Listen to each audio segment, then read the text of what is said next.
Hello, and welcome to Health and Fitness Redefined. I'm your host, Anthony Amen. Join me today as we take a dive into the world of health and fitness, where we learn how to overcome adversity, pick fact versus fiction, and see health and fitness in a whole new light.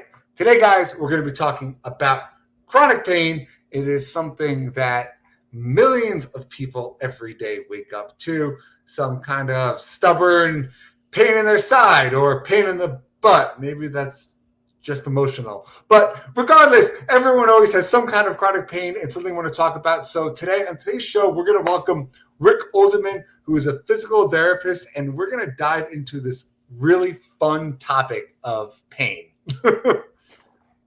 I think it's fun. I think it's fun. I think it's fascinating. So thanks for having me on, Anthony.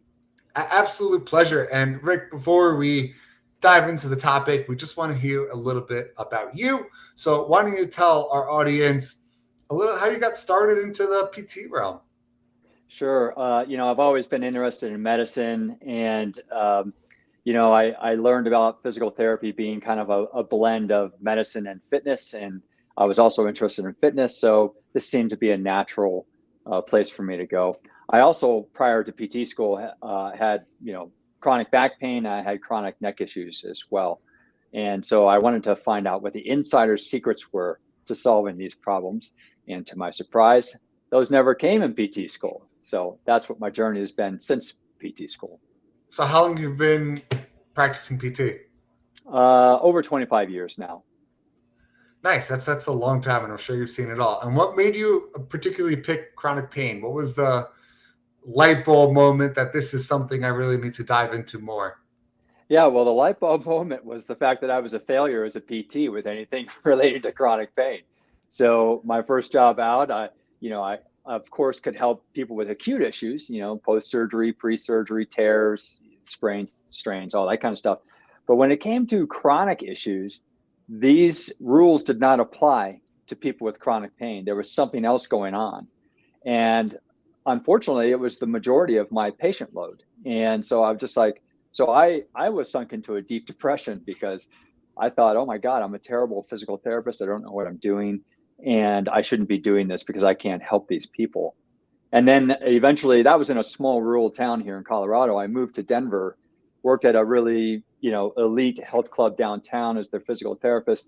And my caseload was immediately filled with tons of people with chronic pain issues. These were people in their 30s through 80s, tons of money, had seen tons of practitioners, still couldn't solve their pain. And that's when I realized that we in medicine are maybe looking at chronic pain wrong. And that's what set me on the course to looking at it differently. I was going to get to this last, but I think getting to this first is actually going to do better. And you said it, as a medical industry, they don't want we up of itself to really fix the issue. It's more of a Band-Aid. And I'm going to give an example that I give to all of my personal training clients. And as a therapist, you're going to be like, wow, you're right. So, because this is the example I always use, it's more or less that when someone comes to a therapist, it's not that you guys don't know how to help or fix a certain issue, whatever it may be.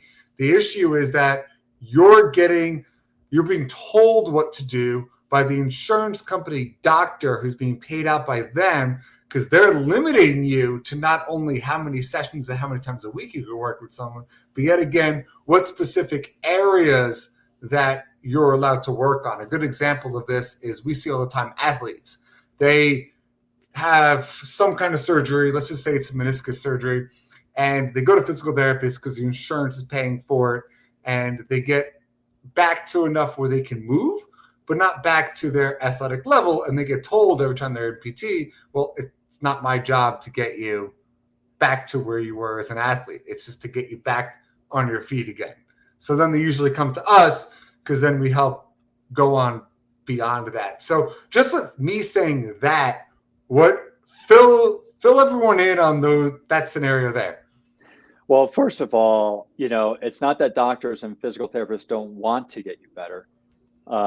They do want to get you better. They just don't often have the right tools, especially if it's chronic pain issue. So what you're talking about is an acute issue. A meniscal tear, in specifically, often involves a longer therapy time than a lot of other types of surgeries because it's a weight-bearing tissue, and the meniscus has vascular and avascular zones.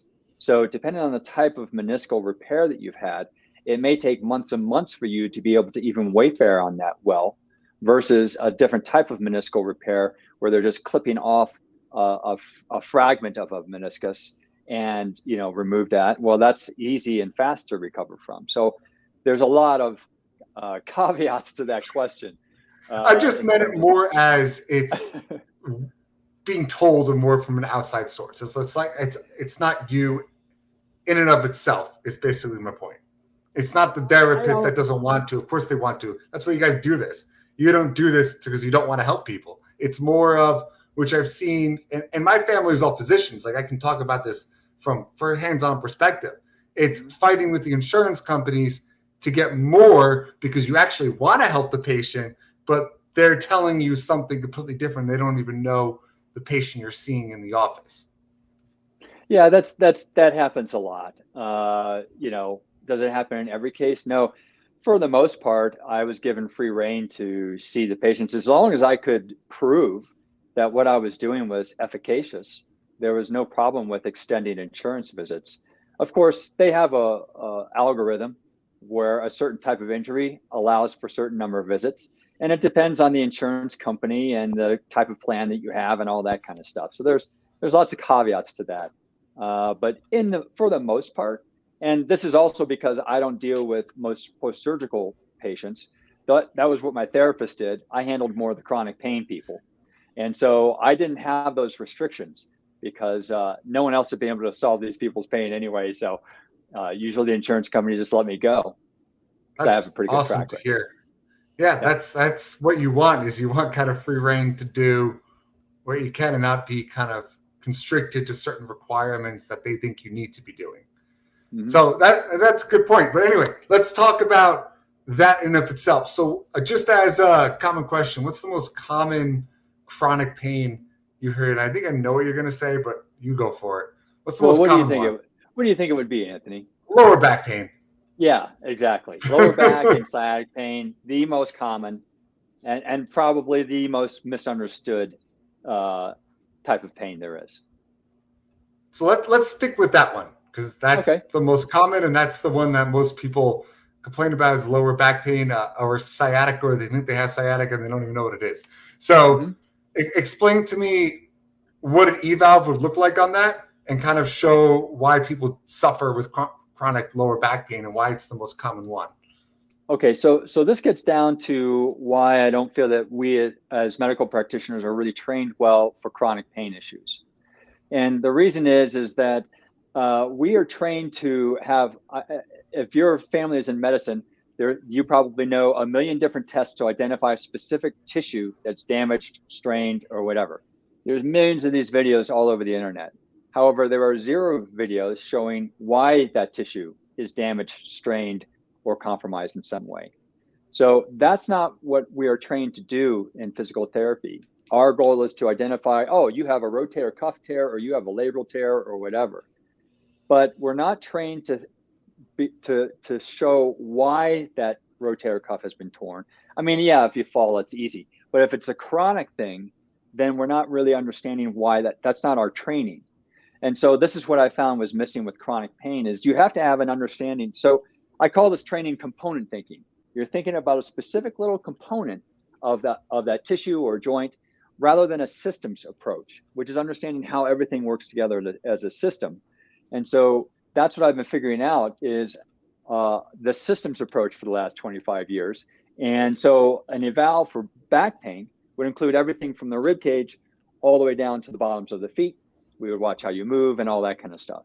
Now, the strange thing is if you talk to someone who's not a medically trained person, they'll say, well, duh, you know, Of course, everything's a system, right? This is how That's that's we're that's what operating. was going through my head. I'm Yeah. sitting here like yesterday alone. I had a client who was having uh, her trap was really tight and painful, and she was getting headaches. And I'm looking at her, and I'm like, walk. And she's like, what? I'm like, just go for a walk. I'm just going to watch how you move. And she goes to walk, and her spine is so out of whack. It's like basically tilted like this. She's upper crossing and she's coming forward on it. Her hips are displaced out this way. And I'm like, oh, let me guess. You get lower back pain right there, too. And she goes, yeah, how did you know?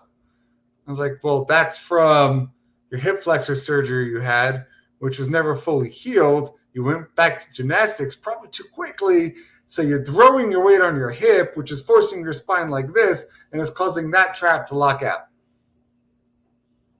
Full body approach. Yeah. So that's basically kind of what a full body approach is. And so, but this type of approach isn't really taught in school. One of the reasons is because the gold standard of physical therapy in most medicine is that you have to use evidence-based research to support what you're doing. Well, it's really difficult to generate evidence using a systems approach because there's too many factors that come into play with analyzing something.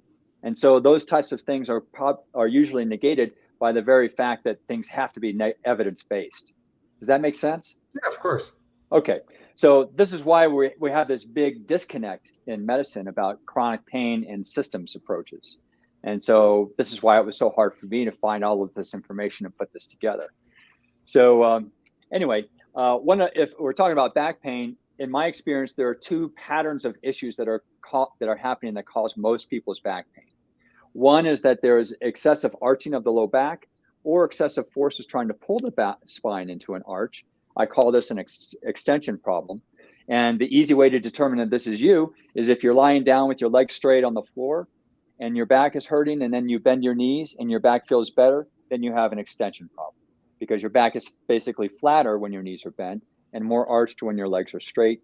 And so what we're doing is affecting the forces acting on that spine in that test. The second pattern, and this is responsible for more unilateral back pain or sciatic pain or SI joint pain or what have you, is something called a side bending problem where one side of the pelvis is higher and often the same side of the rib cage is lower.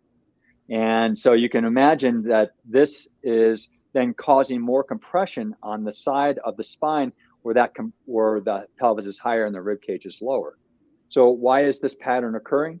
It's usually in response to some other deeper problem or older problem, and usually the same side lower body. In about 80 or 90% of the cases. In 10 or 20% of the cases, it's a compensation pattern for the other side of the body. Interesting. And just for those listening on audio, you're holding up a nice little skeleton. Does he have a name? No, I haven't given him a name. If your listeners would like to name my skeleton, they are welcome to. Please put it in the comments, guys. There we We go. want to name Rick's skeleton.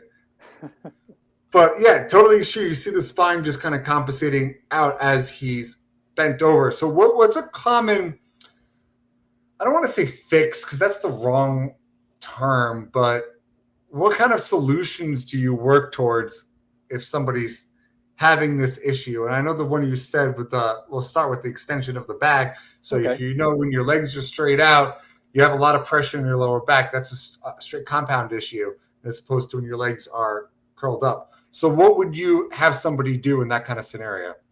Well, it's important to understand that how you're using your body is causing these patterns to occur. So one of the things that you're doing to cause this pattern to occur in you usually is about locking your knees when you're standing or walking. So if your listeners stand up right now and they listen to the rest of your podcast, they'll probably notice that within a couple of minutes, their knees start to lock backwards. Well, if you lock your knees backwards, you'll feel that your back is arching.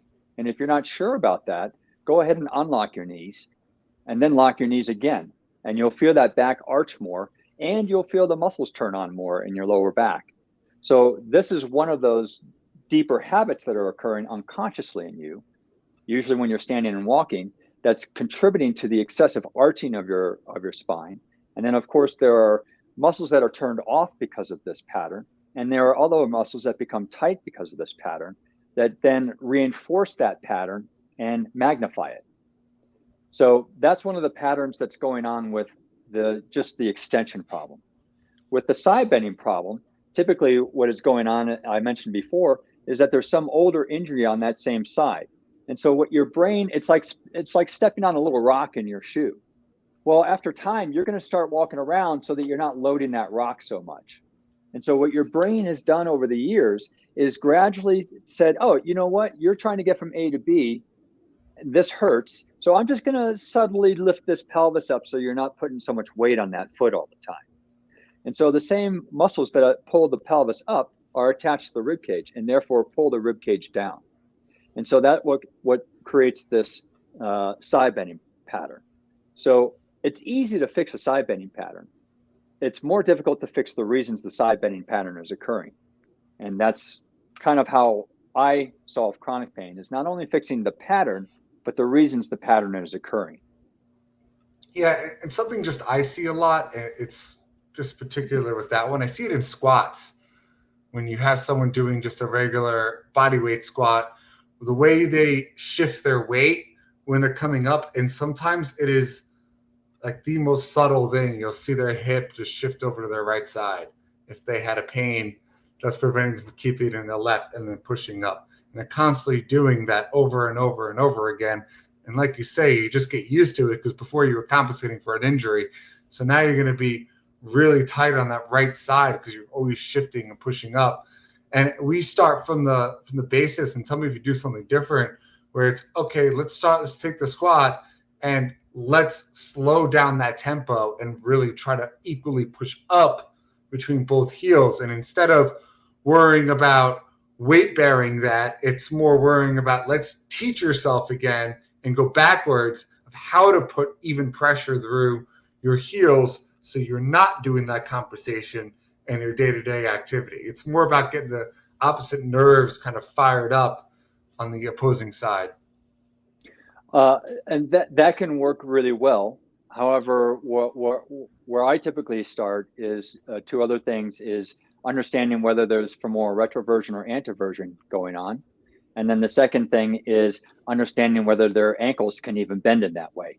So, so breaking down that whole system.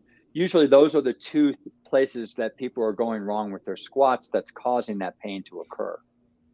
I can explain what more anteversion is and retroversion and how that relates to squats if you want. Yeah, please.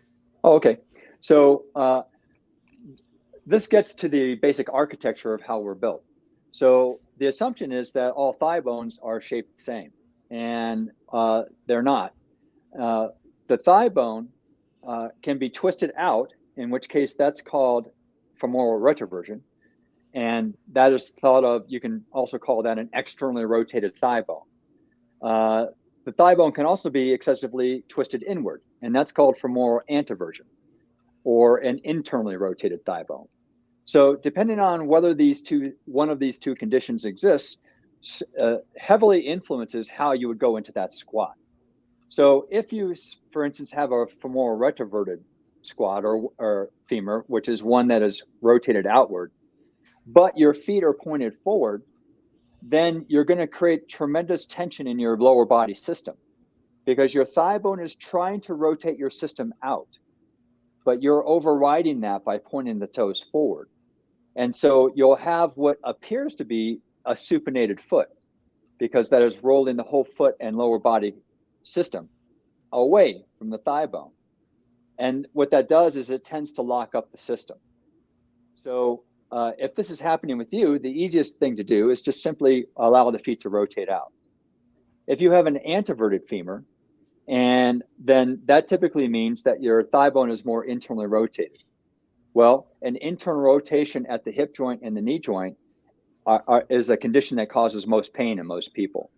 And people with anteverted femurs or femurs that are rotated inward need to have stronger butt muscles than most people because they need to really control that inward rotation. The butt muscle is an external rotator, among other things. And so if that's not turning on well, then your thigh bone is uncontrollably internally rotating rather than being in a controlled fashion. So those are the things I would look at in a squat in addition to what you're looking at.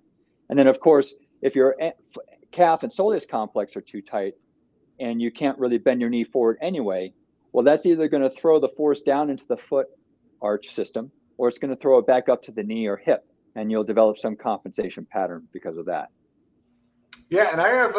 It's just funny because like we say that we talk about the same thing, but we use totally different terminology. Mm-hmm. And I think it's just the way we were taught. Like I'm sitting here going introverts and retroverts. I'm like, all right, external hip rotation, internal hip rotation, all based upon what you were talking about is how we were built. Because not every individual is different. At the end of the day, our bodies aren't perfect replicas of each other.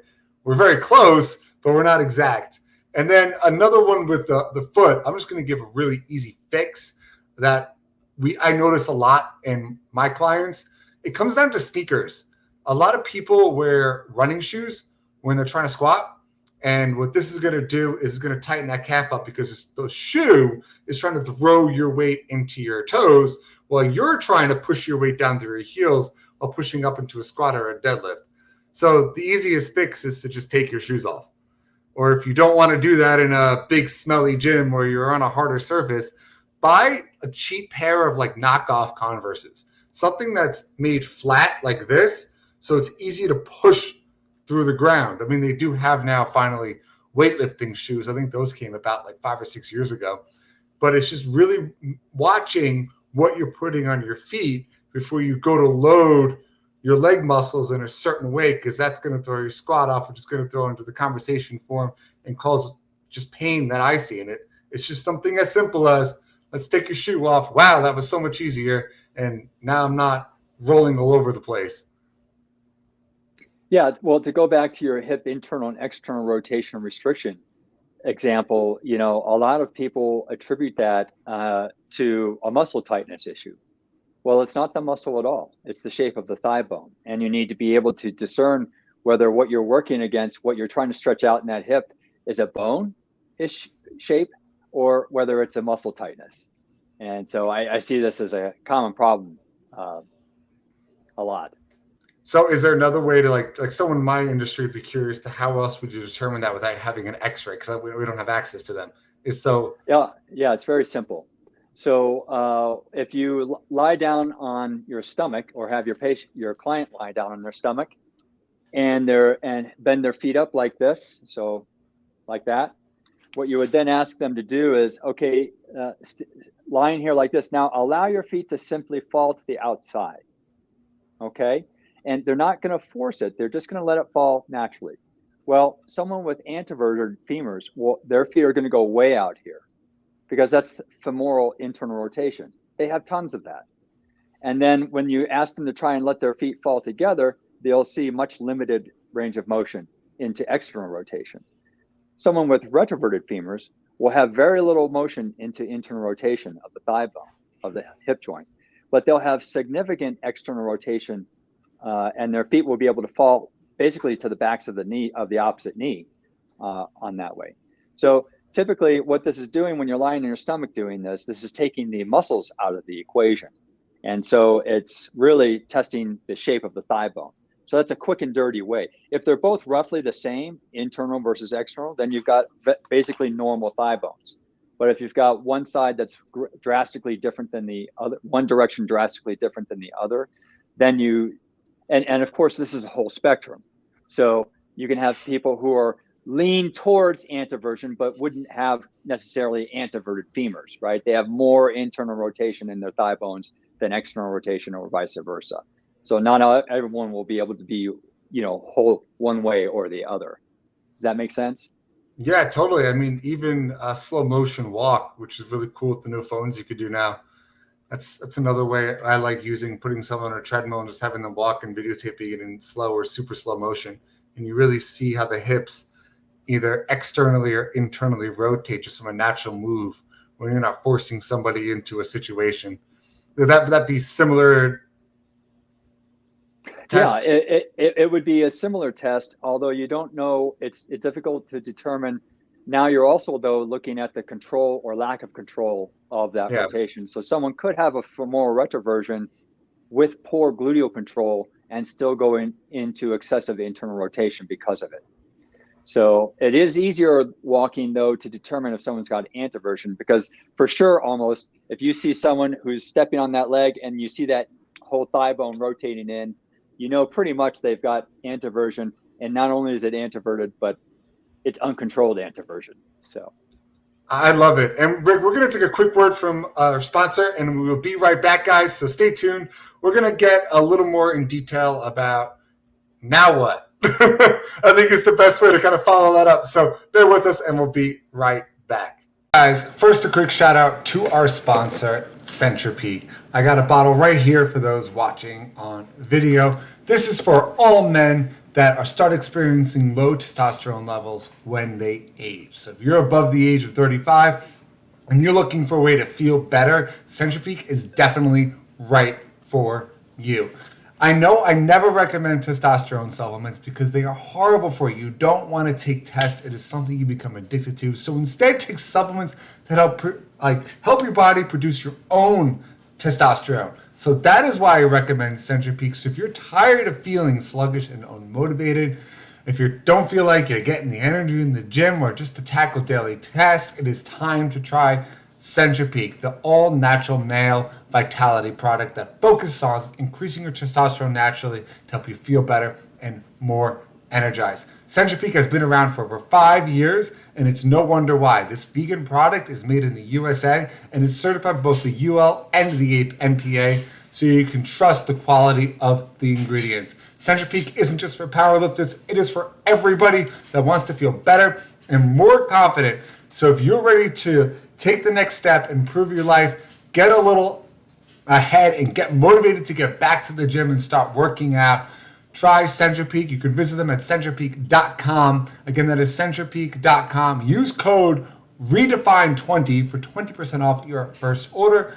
A link will be in the show notes. So again, that is centripeak.com. Use code REDEFINE20 for 20% off. Thank you so much, Centripeak, guys. And now back to the show.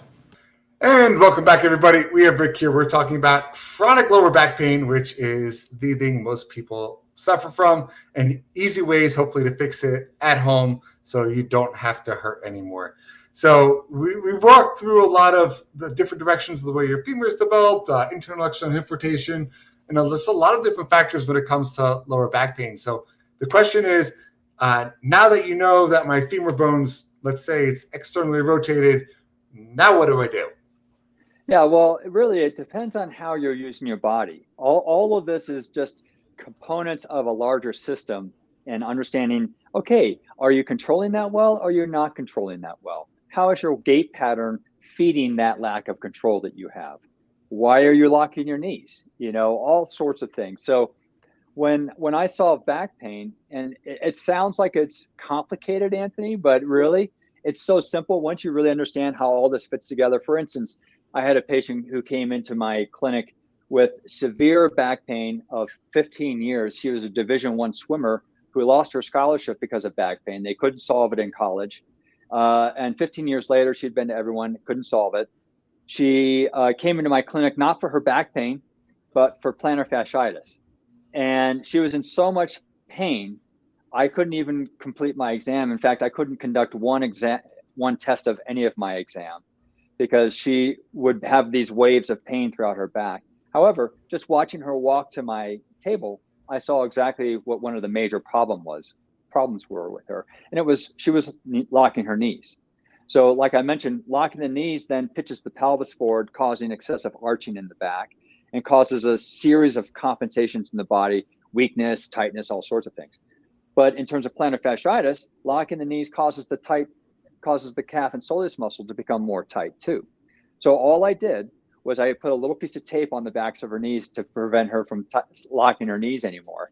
And in 3 days, she came back 75% better just by unlocking her knees. And that's both her back and her plantar fasciitis pain. So when you understand things from a system standpoint, a simple solution has very large ripple effects because the opposite works too. Small problems have large ripple effects as well. The butterfly effect. Yes, exactly. which is so true. Like you have, I see something we see is someone has a minor injury here, and then that's going to ripple throughout the entire body. And before you know it, A is compensating B, which is now compensating C, D, E, F, G, and wow, I'm in a lot of pain. I can't move. Help me.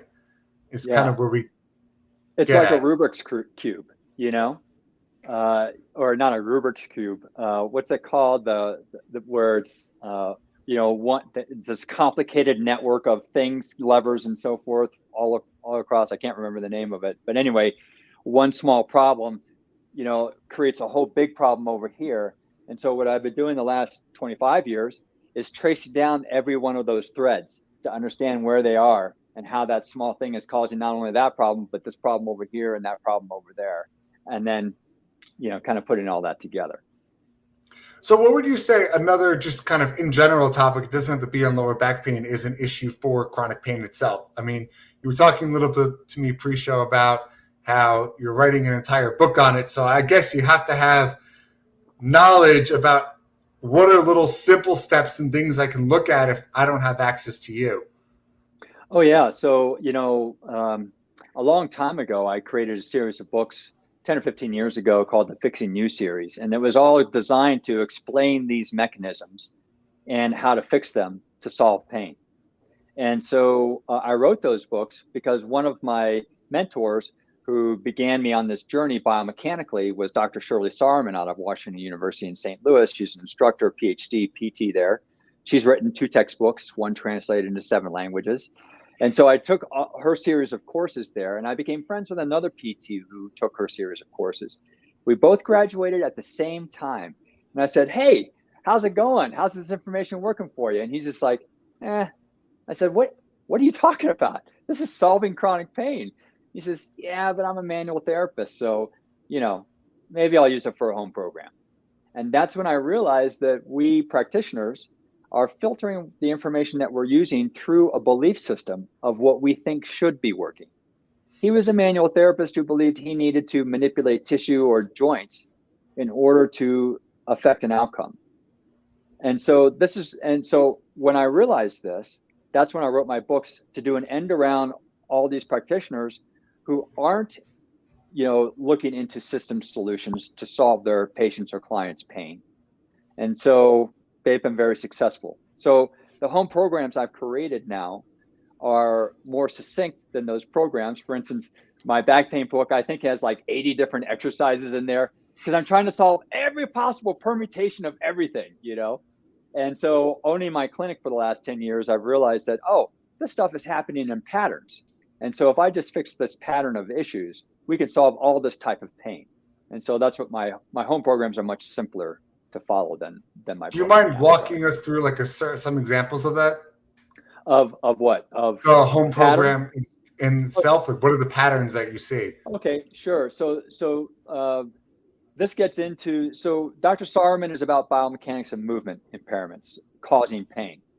And then I found Thomas Meyer's work in anatomy trains and fascial superhighways that are running through our body, connecting our head to our toes that cause pain. And then after that, I found Dr. Thomas Hanna's work in neurology, causing our neurological tension is causing patterns of pain in our body too. Well, guess what? All 3 patterns that all 3 of these different practitioners and researchers in 3 different fields of medicine found, all were the same patterns. And so when I realized that, then I put it all together and connected what we're doing that's causing these patterns to occur in our bodies. So the home programs that I've created include somatics lessons to reduce neurological tension in the patterns that cause people's pain. And then they also have exercises to solve tight or weak muscles within those patterns that are causing pain. And then I also include the habits that they're doing that are causing this pattern of pain to occur and the tight or weak muscles. In addition to that, I have unique taping techniques to help people bridge function gaps until they can get it themselves, which almost immediately eliminate a lot of pain in people. And basically, those taping techniques are teaching people how to use their bodies better until their brains can figure it out. And Is this like so, through kinesiology tape? no, It's the KT tape that you're talking about, which is the type that Olympic athletes kind of wear. That's nice for kind of gently guiding a movement. But when you're in chronic pain, you've got a more significant dysfunction going on. And so we can't just gently guide something. We have to really almost manhandle it and get it in the right position. And so that's what my tape uses. It uses a combination of Leukotape P and Coverable Stretch, which are two very strong tapes able to hold things like ankle joints, which support weight up to 5 times your body weight. So you need a really strong tape to do that. And that's the tape that I use in my system. And then I'm going to ask you a really hard question. Sure.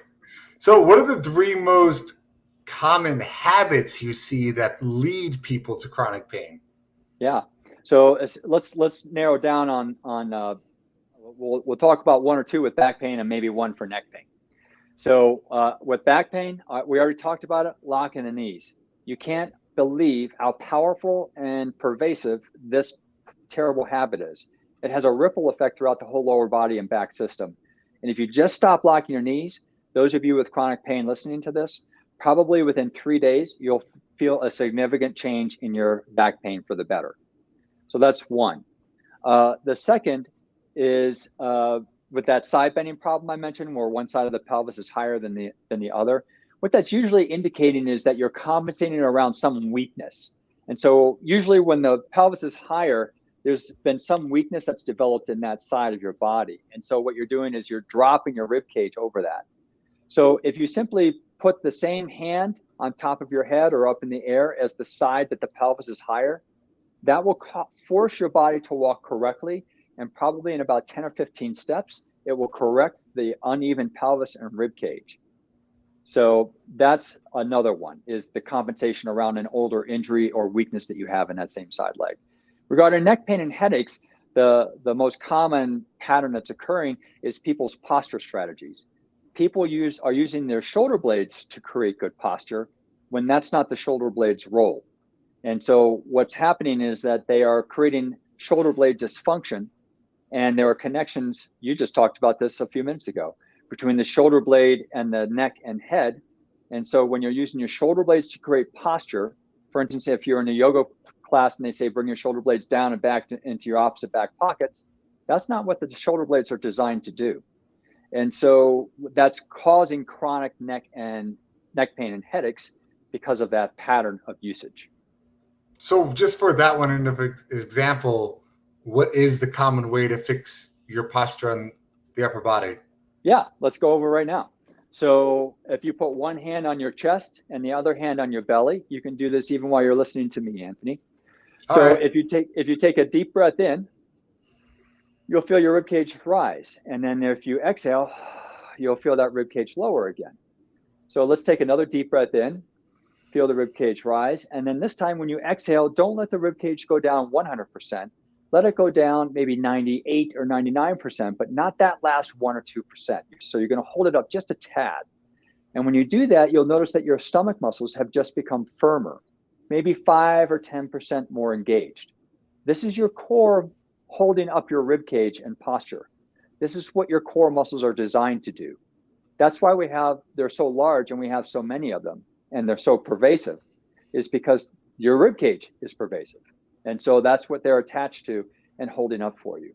Now, the second part of this equation then is to bring your arms down by your sides and loosen up the shoulder blades, roll them around a lot, and make your arms like 2 dangling ropes just hanging by your sides. So you'll notice that when you do this, you've just lost your core activation. And that's because you've tied your shoulder blades to create posture instead of your core to create posture. So to correct this, you just do that exercise of lifting the rib cage just a tad, feeling that the core muscles are engaging naturally. Don't consciously contract them, because then that is not a natural contraction, right? You're forcing something to happen. So then the second part of that is then just to relax your arms and let your core take care of the work for you. That's what they're designed to do. And what about the head in this example? Because a lot of people have their necks jutting forward. They call it military neck, just a very common thing you see, like with myself in particular, like every disc is screwed up. So my neck is literally just a board. So then since it's a board and there's no natural curve, it forces the head forward. So is that something you should be conscious about trying to recreate that natural curve, or is this something you think you should just leave alone? I think for the most part, the curve will correct itself if you correct your posture strategy. So try this, Anthony. Just go ahead and squeeze your shoulder blades together in the back as far as you possibly can. What just happened to your head? It went forward. Exactly. So your posture strategy is one of the things that's contributing. You mentioned this before in upper cross syndrome. It's one of the things that are creating this whole upper cross syndrome that's, a lot of people talk about. Yeah, love it. And Rick, I'm actually going to wrap this episode up. So I'm going to ask you the final two questions I ask everybody. And the first one is, if you were to summarize this episode in one or two sentences, what would be your take-home message? Well, my take-home message for people out there especially with chronic pain, is that, you're led to believe that you're broken, and you're not broken. You haven't just been approached from a systems point of view before. So don't lose hope. I believe that you can be pain-free. Love it. And then the second question, hardest of all, is how can people find you, get a hold of you, and get your new book that's coming out? Oh, sure. If you go to rickolderman.com, you'll find all of my programs. And I've even created a practitioner's program to teach all people to treat people like this. And but also you'll find free chapters from my new book that's coming out and a pre-order form. And my goal, Anthony, is to become the first PT to be on the New York Times bestsellers list. That's a great goal. Go out there and buy a book and get me on that list. I would love that. But most importantly, the book will give you hope and understanding of what you've been missing in your search for your answers. And I want to motivate you to keep looking. And I love it. And Rick, thank you for coming on, and thank you for joining us on this week's episode of Health and Fitness Redefined. Don't forget, hit that subscribe button and join us next week as we dive deeper into this ever-changing field. And remember, fitness is medicine. Until next time. For us, we know what it's like to feel unhealthy, depressed, and downright defeated. We want to show others there is a right way, and through fitness, you can do anything you set your mind to. Fitness can give you that motivation, confidence, energy you need to bridge that mental gap and prevent you from missing important life events. We understand it's about feeling better, living longer, and being good examples for our kids. We understand this because we live it. And for us, that's the redefined difference.